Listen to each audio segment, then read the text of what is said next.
This right here is my 5th Xbox Elite Series 2 controller. Not because I bought 5 of them, but because I've exchanged 5 of them. Let's talk about that. It has been nearly 2 years since I first made my review of the Series 2 controller, which, by the way, I recommend watching that first to get the full picture. But you heard that right from the beginning of the video. I am now on controller number 5, and at this point, I know this controller won't last long either. Seems like Microsoft still hasn't gotten their stuff together when it comes to quality control. When I first made my original video, I had already exchanged my controller at Costco once, while alluding that I would do it again at the end of the video. Well, even after my 3rd controller, I still had hardware issues. So I then had to exchange it via RMA to Microsoft using its warranty, and almost 2 years later, after originally buying the controller, I had to RMA once more out of pocket. Though my credit card had me covered on that one. More on that later. So, controller number 5 has arrived, and I'm here to share my thoughts again after over 2 years of using them, and to see if Microsoft has fixed any of the issues I had when the controller initially launched.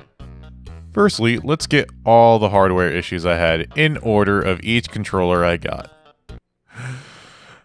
The first one I had a sticky issue on the left thumbstick which would register right input after flicking it to the left. The second one had a sticky A button. The third one was seemingly fine for a while until I realized the RB button double registers sometimes. The fourth one finally seemed perfectly fine for many months until I used it to play Halo Infinite campaign and found out that the Y button does not register half the time, or to be more precise, doesn't register 100% of the time if I dare press it at a certain angle. Ugh. So there I was with my 4th broken controller. And like I said, it's been 2 years since I purchased the controller, which leads me to my first update. When I initially reviewed the controller, Microsoft was only offering a 3-month warranty, which for a device that cost over $150 is unacceptable. Luckily for me, I thought that using my credit card's extended warranty and Costco's generous return policy, I could ease my mind on spending my money on such a big purchase. Man, oh man, did I not think I would need to use both those resources like I did. But here I am. Microsoft has, fortunately for me, graciously extended their warranty for their customers out of the kindness of their heart, and totally not because of the lawsuit they were facing at all. Nope. Good guy, Microsoft. Anyway, the extension of the warranty along with my credit card's extended warranty plan means that I now have a warranty of 2 years. So, all I have to do is file a claim, and they should have my RMA covered short. So, because I returned the controller immediately after repurchasing, my credit card company thought that my purchase was returned. So, I had to show them proof that I was simply exchanging it every time. So, yeah, I had to reappeal my claim and get proof, but thank you, Costco, for being super helpful. Originally, you had 3. Yes, I bought 3, I returned 2. Yep. Just need some kind of proof that I did not return the last one. I have bought one October 30th, 2019. Okay. Returned it in November. Then you bought another one in November of 19 after the return. The next day you bought another one. Then in February 2020, you bought another one. Yep. Okay, so at that point you had 2. Then on February 13th, you did a return.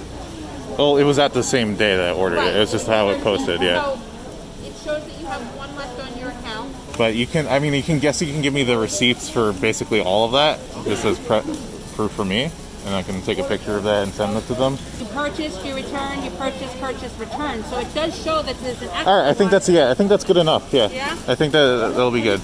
Anyway, they finally approved my claim and pay for my RMA. I send out my controller, and damn it, Elden Ring is coming out. And I've gotten way too accustomed to playing Soulsborne games with the paddles on my controller.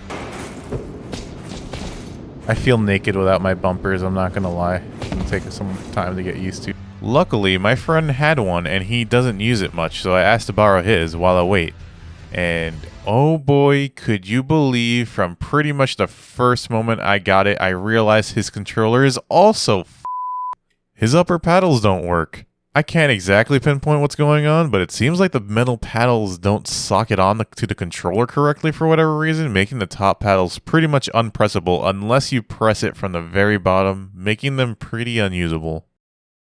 And before you ask, I swapped the paddles between the working controller and the non-working controller, and it does the same thing regardless of what paddles I use.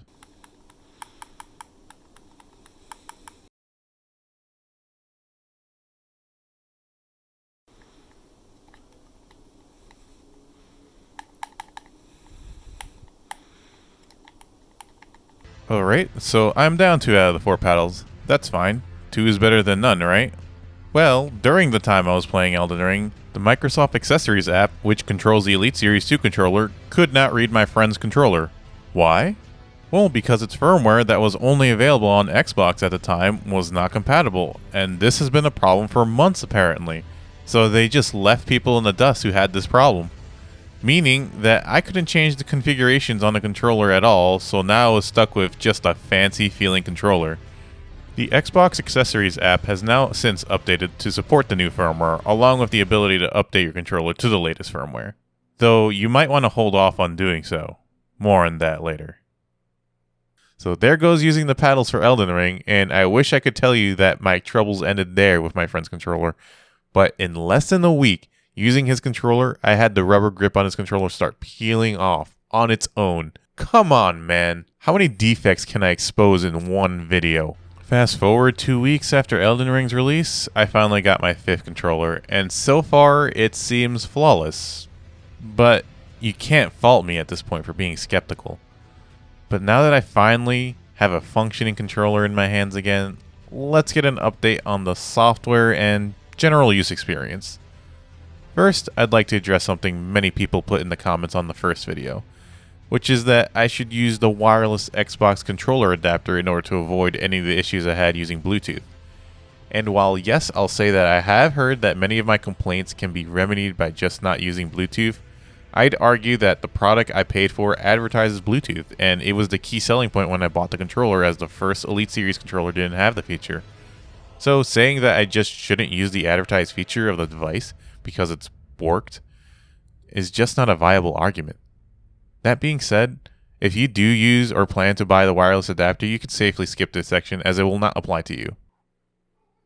Let's start by saying the Elite Series 2 controller profile still cannot be modified when connected via Bluetooth. To be honest, I didn't expect this to ever be fixed, but I thought I'd let you know. However, I did expect them to at least fix the glaring issue when you connect the controller that you could just automatically unplug the wire without having to repair the Bluetooth device all over again like you never repaired it before.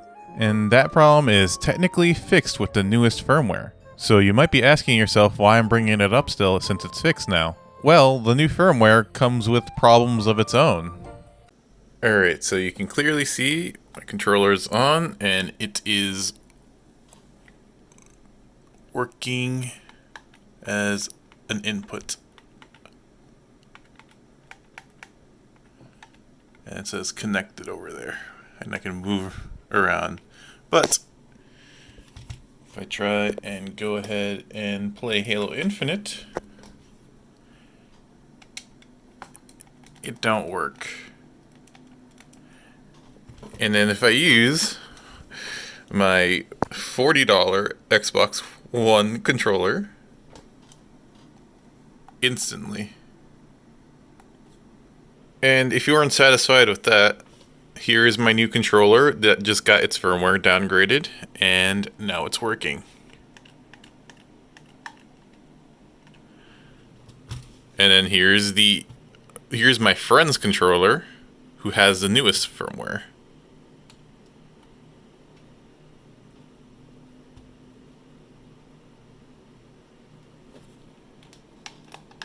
Does not work.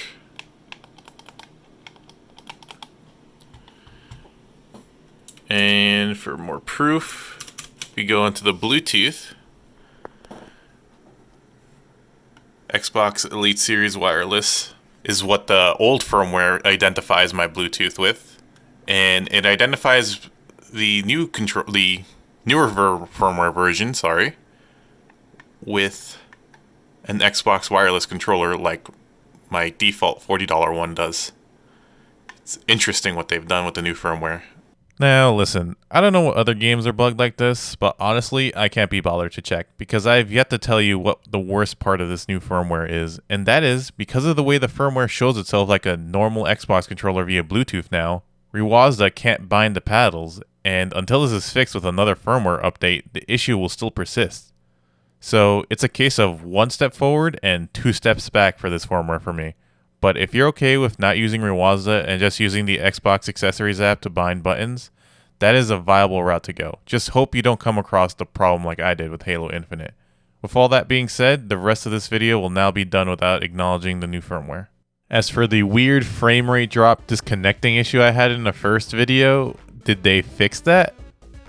Well, yes, but actually no. I have updated my Bluetooth driver to the latest version possible, which, by the way, if you want to make sure you have the latest drivers for your built-in Intel Bluetooth device, I suggest using the Intel driver and support software and not your motherboard's website, as motherboard manufacturers don't seem to keep those drivers up to date. With that being said, I tested everything using this driver on my Z390 motherboard. That's right, tested. I had to test these things, because I simply just don't play the games that I used to play 2 years ago.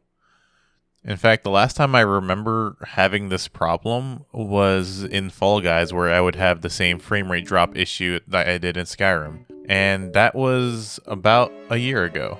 So I wasn't about to go and just play Skyrim for the 10th millionth time. So instead, I just booted up the game, got to the first part that I could actually move around and do stuff.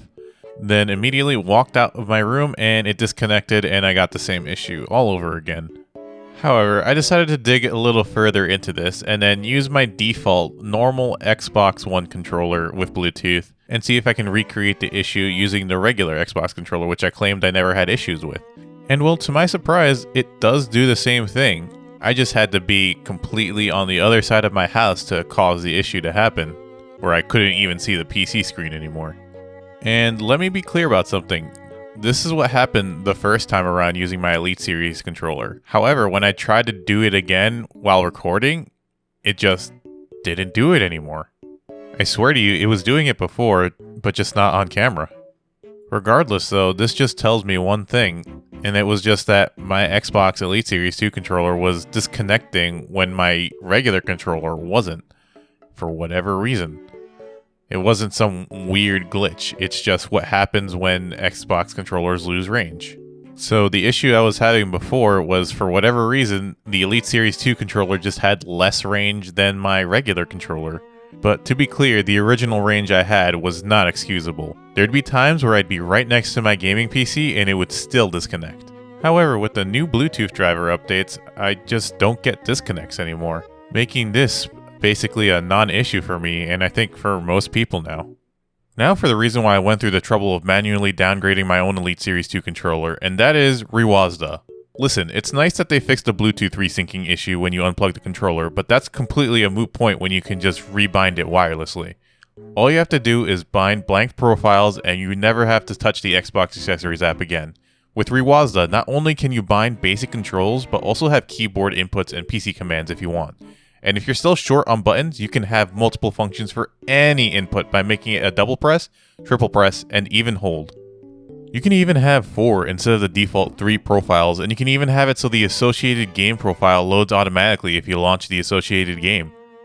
Listen, you can skip paying the $7 reWASD cost and use the Xbox Accessories app now that you can easily go back and forth from wired to wireless in the newer firmware. But in my opinion, the reWASD route is far better and gives you so many more options to really utilize that expensive controller you already sunk so much money into. So to summarize, the experience of using the controller has improved considerably, and the reason why, funnily enough, has nothing to do with Microsoft. In fact, if anything, Microsoft kind of made the experience worse by having the incompatible firmware between console and PC. Ignoring that though, even if the experience on PC has improved, hell, even if you don't play on PC and only play on Xbox, the simple fact remains that these controllers are made of the most expensive feeling papier-mâché. It's pretty damn clear that there are quality control problems with these controllers, and you are risking a lot of money buying one.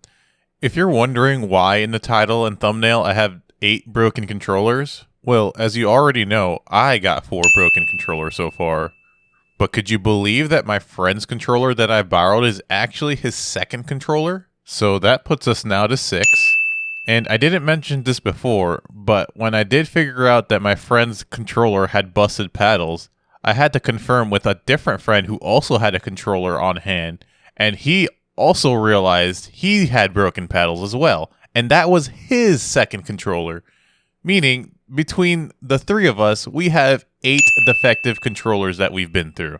That's insane.